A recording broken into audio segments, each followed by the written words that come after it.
వీక్షకులందరికీ నమస్కారం. సెప్టెంబర్ మాసంలో కన్యా రాశి వారికి ఏ విధమైనటువంటి ఫలితాలు కలగబోతున్నాయో ఈ వీడియో ద్వారా చాలా విపులంగా తెలుసుకునేటువంటి ప్రయత్నం చేద్దాం. ముఖ్యంగా ఈ మాసంలో 17వ తారీఖు నాడు కన్యా రాశిలోకి రవి సంచారం చేయబోతూ ఉన్నారు. 19వ తారీఖున శుక్రుడు తులారాశిలోకి సంక్రమణం చేస్తారు.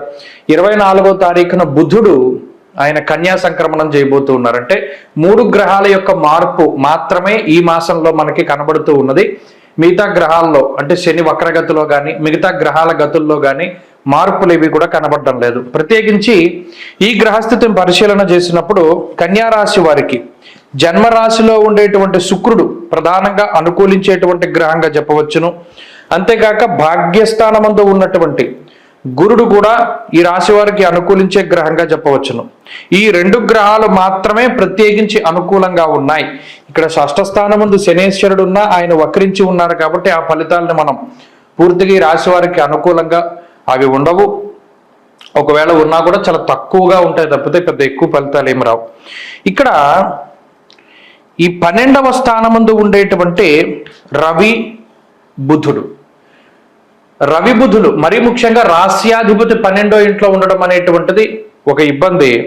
దానితో పాటుగా రవి కూడా వ్యయంలో ఉండడం ఒక దోషం. అంటే ఇక్కడ ఎన్ని గ్రహాలు యోగిస్తూ ఉన్నాయో అన్ని గ్రహాలు కొంత ప్రతికూలంగా ఉన్నాయి. మిగతా ఉన్నటువంటి గ్రహాలన్నీ మిశ్రమంగా ఉన్నాయి కాబట్టి కన్యా రాశి వారికి సెప్టెంబర్ చాలా మిశ్రమంగా ఉంటుంది అని మనం చెప్పుకోవచ్చును. మిశ్రమంగా అంటే ఏమి అంత చెప్పుకోదగినటువంటి గ్రోత్ కనబడడం లేదు, అలాగే చెప్పుకోదగ్గటువంటి సమస్యలు కూడా కనబడడం లేదు. ఏదైనా ఉద్యోగ వ్యాపారాల్లో ఒకంత మంచి జరిగితే జరగడానికి అవకాశం ఉంటుంది. ఎందుకంటే ఇక్కడ దశమ కేంద్రంలో కుజుడు ఉన్నారు. కుజుడికి ఇది దిగ్బలయుక్తమైనటువంటి స్థానం. అయితే ఆ ఉపజయ స్థానంలో ఉండేటువంటి కుజుడు ఉద్యోగపరమైనటువంటి మార్పులకి కారణమవుతారు కానీ కొన్ని విప్లవాత్మకమైనటువంటి మార్పులు ఏమీ ఉండవు. అంటే మనం ఏదైనా బాగా భారీగా ఎక్స్పెక్ట్ చేయడానికి అవకాశం లేదు. ఎందుకంటే మిగతా గ్రహాలు దానికి సపోర్ట్ చేయట్లేదు. ప్రస్తుతానికి మాత్రం ఈ మాసంలో కన్యా రాశి వారికి స్థానచలనానికి అవకాశం ఉంటుంది. 17వ తారీఖు లోపు రవి తులలో సంచరించేటువంటి కాలంలో స్వస్థాన నాశనం చేయవా బంధురోగో ధనక్షయం అంటూ ఉన్నది శాస్త్రం. ఇక్కడ రాస్యాధిపతి 12వ ఇంట్లో ఉండడం, రవి 12వ స్థానంలో ఉండడం, అలాగే ఈ రాశి మీద కుజ దృష్టి ఉండడం, గురు దృష్టి ఉండడం, ఇవన్నీ కూడా ప్రభావితం చెందిస్తూ ఉన్నాయి. దీనివల్ల స్థానచలనానికి అవకాశం ఉంటుంది. అనగా ఉన్న ప్రాంతాన్ని వదిలిపెట్టి వేరే ప్రాంతంలో ఉండడం, ఉద్యోగం చేసేటువంటి ప్రాంతం మార్పు చెందడం, పనివేళల్లో మార్పు జరగడం, లేదా ఈ నివాసం ఉండేటువంటి స్థానంలో మార్పు ఉండడం, దేనికైనా సరే ప్రత్యేకించి అవకాశం ఉంటుంది ఈ కన్యా రాశి వారికి. అంతేకాక భాగ్యస్థానమందు ఉన్నటువంటి గురుడు కూడా ఈ రాశి వారికి అనుకూలించే గ్రహంగా చెప్పవచ్చును. ఈ 2 గ్రహాలు మాత్రమే ప్రత్యేకించి అనుకూలంగా ఉన్నాయి. ఇక్కడ షష్ఠ స్థానమందు శనేశ్వరుడు ఉన్నా ఆయన వక్రించి ఉన్నారు కాబట్టి ఆ ఫలితాలను మనం పూర్తిగా ఈ రాశి వారికి అనుకూలంగా అవి ఉండవు. ఒకవేళ ఉన్నా కూడా చాలా తక్కువగా ఉంటాయి తప్పితే పెద్ద ఎక్కువ ఫలితాలు ఏమి రావు. ఇక్కడ ఈ 12వ స్థానమందు ఉండేటువంటి రవి బుధుడు రవి బుధులు మరీ ముఖ్యంగా రాస్యాధిపతి 12వ ఇంట్లో ఉండడం అనేటువంటిది ఒక ఇబ్బంది. దానితో పాటుగా రవి కూడా వ్యయంలో ఉండడం ఒక దోషం. అంటే ఇక్కడ ఎన్ని గ్రహాలు యోగిస్తూ ఉన్నాయో అన్ని గ్రహాలు కొంత ప్రతికూలంగా ఉన్నాయి. మిగతా ఉన్నటువంటి గ్రహాలన్నీ మిశ్రమంగా ఉన్నాయి కాబట్టి కన్యా రాశి వారికి సెప్టెంబర్ చాలా మిశ్రమంగా ఉంటుంది అని మనం చెప్పుకోవచ్చును. మిశ్రమంగా అంటే ఏమి అంత చెప్పుకోదగినటువంటి గ్రోత్ కనబడడం లేదు, అలాగే చెప్పుకోదగ్గటువంటి సమస్యలు కూడా కనబడడం లేదు.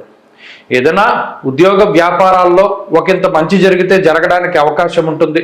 ఎందుకంటే ఇక్కడ దశమ కేంద్రంలో కుజుడు ఉన్నారు. కుజుడికి ఇది దిగ్బలయుక్తమైనటువంటి స్థానం. అయితే ఆ ఉపజయ స్థానంలో ఉండేటువంటి కుజుడు ఉద్యోగపరమైనటువంటి మార్పులకి కారణమవుతారు కానీ కొన్ని విప్లవాత్మకమైనటువంటి మార్పులు ఏమీ ఉండవు. అంటే మనం ఏదైనా బాగా భారీగా ఎక్స్పెక్ట్ చేయడానికి అవకాశం లేదు. ఎందుకంటే మిగతా గ్రహాలు దానికి సపోర్ట్ చేయట్లేదు. ప్రస్తుతానికి మాత్రం ఈ మాసంలో కన్యా రాశి వారికి స్థానచలనానికి అవకాశం ఉంటుంది. 17వ తారీఖు లోపు రవి తులలో సంచరించేటువంటి కాలంలో స్వస్థాన నాశనం చేయవా బంధురోగో ధనక్షయం అంటూ ఉన్నది శాస్త్రం. ఇక్కడ రాస్యాధిపతి 12వ ఇంట్లో ఉండడం, రవి 12వ స్థానంలో ఉండడం, అలాగే ఈ రాశి మీద కుజ దృష్టి ఉండడం, గురు దృష్టి ఉండడం, ఇవన్నీ కూడా ప్రభావితం చెందిస్తూ ఉన్నాయి. దీనివల్ల స్థానచలనానికి అవకాశం ఉంటుంది. అనగా ఉన్న ప్రాంతాన్ని వదిలిపెట్టి వేరే ప్రాంతంలో ఉండడం, ఉద్యోగం చేసేటువంటి ప్రాంతం మార్పు చెందడం, పనివేళల్లో మార్పు జరగడం, లేదా ఈ నివాసం ఉండేటువంటి స్థానంలో మార్పు ఉండడం, దేనికైనా సరే ప్రత్యేకించి అవకాశం ఉంటుంది ఈ కన్యా రాశి వారికి. అయితే ఇక్కడ జన్మశుక్రుని యొక్క స్థితి, భాగ్యగురుని యొక్క స్థితి చాలా అనుకూలంగా ఉన్న కారణం చేత ఆర్థిక పరిస్థితులు చాలా బాగున్నాయి. ప్రత్యేకించి ఈ మాసంలో ఆర్థిక పురోగతి ఉంటుంది. ఒకవేళ స్థానచలనం కలిగిన ఉద్యోగం ఏదైనా ఉన్నతమైనటువంటి స్థితి కలగడం, ఉన్నతమైనటువంటి స్థాయిలో ఉద్యోగం ఉండడం లాంటి అంశాలన్నీ కూడా ఈ రాశి వారికి కనబడుతూ ఉన్నాయి. అంటే ఆర్థిక పరిపుష్టి ఉంది, అలాగే ఉద్యోగపరమైనటువంటి ఉన్నతి ఉంది. ఇక కుటుంబపరమైనటువంటి విషయాలు కూడా ఈ రాశి వారికి సానుకూలంగానే గోచరిస్తూ ఉన్నాయి. శుభ కార్యక్రమాలకు సంబంధించిన విషయాలు, వాహనాల కొనుగోలు, గృహోపకరణాలు, గృహం కొనుగోలు, స్థలం కొనుగోలు, అలాగే వస్తువులు, వస్త్రాలు, ఆభరణాలు కొనుగోలు, ఇటువంటి వాటన్నిటికీ కూడా అవకాశం ఉన్నది. శుభ కార్యక్రమాల్లో పాలు పంచుకోవడానికి, దైవిక కార్యక్రమాల్లో పాల్గొనడానికి వీటన్నిటికీ కూడా ప్రత్యేకించి ఈ మాసం అవకాశాన్ని కల్పిస్తూ ఉన్నది. అయితే ప్రధానంగా ఇబ్బంది పెట్టే గ్రహాలు ఇవి రెండే కనబడుతూ ఉన్నాయి.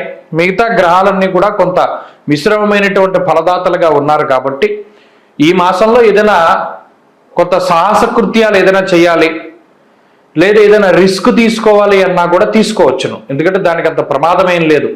ఉదాహరణకి చేసేటువంటి ఉద్యోగంలో మార్పు చేయాల్సి వస్తే, ఇంకో ఉద్యోగం దొరక్కపోయినా ఈ ఉద్యోగం మారిపోవడం, లేదా చేస్తున్న ఉద్యోగాన్ని వదిలిపెట్టి వ్యాపారం చేయడం, వ్యాపారంలో మార్పు చేర్పులు చేయడం, లేదా భాగస్వామ్య వ్యాపారాలు చేయవలసి రావడం, ఇటువంటివన్నీ కూడా ప్రత్యేకించి ఈ మాసంలో కనబడుతూ ఉన్నాయి. కాబట్టి ఇలా కొంత సాహస కృత్యాలు ఏదైనా చేయవలసి వచ్చినా కూడా చేయవచ్చును. ప్రత్యేకించి వాటికి ఏం దోషం లేదు. అలాగే ఈ మాసంలో ఇబ్బంది పడేటువంటి పరిస్థితులు కూడా అంత గొప్పగా ఏం కనబడడం లేదు. చాలా సాధారణంగా వెళ్ళిపోతుంది ఈ నెలంతా కూడా. ఎందుకంటే ఇక్కడ 17వ తారీఖు దాటిన తర్వాత కూడా అటు జన్మరవి యొక్క దోషం ఉంటుంది, 12లో రవి, 1లో రవి కూడా ప్రతికూలించేటువంటి గ్రహమే. దీనివల్ల వచ్చే ప్రధాన సమస్య ఏంటి అంటే కొంత నీరసం, నిస్సత్వ. ఏదైనా చెయ్యాలి అంటే వాయిదా వేసుకుంటూ ఉంటారు, కొద్దిగా నీరసంగా ఉంటుంది, పని ఒత్తిడి ఎక్కువగా ఉంటుంది, ఖాళీ లేనటువంటి సమయాన్ని గడపడం, ఇవన్నీ కూడా కనబడుతూ ఉన్నాయి. కాబట్టి ఈ సెప్టెంబర్ మాసంలో ప్రధానంగా కన్యా రాశి వారు ఈ మాసంలో మరిన్ని అనుకూలమైనటువంటి ఫలితాలను సాధించడానికి ఎక్కువ సూర్యారాధన చేయాలి. ఆదిత్య హృదయ స్తోత్ర పారాయణం, అలాగే ఆదివారం నాడు రాహుకాలంలో అమ్మవారి యొక్క దేవాలయంలో దీపారాధన చేసి దేవీ ఖడ్గమాల స్తోత్రాన్ని పారాయణ చేయడం, లలితా సహస్రనామాన్ని పారాయణ చేయడం ఇత్యాదులు చేస్తూ ఉండగా మంచి ఫలితాలను కూడా ఆర్జించడానికి అవకాశం ఉంటుంది.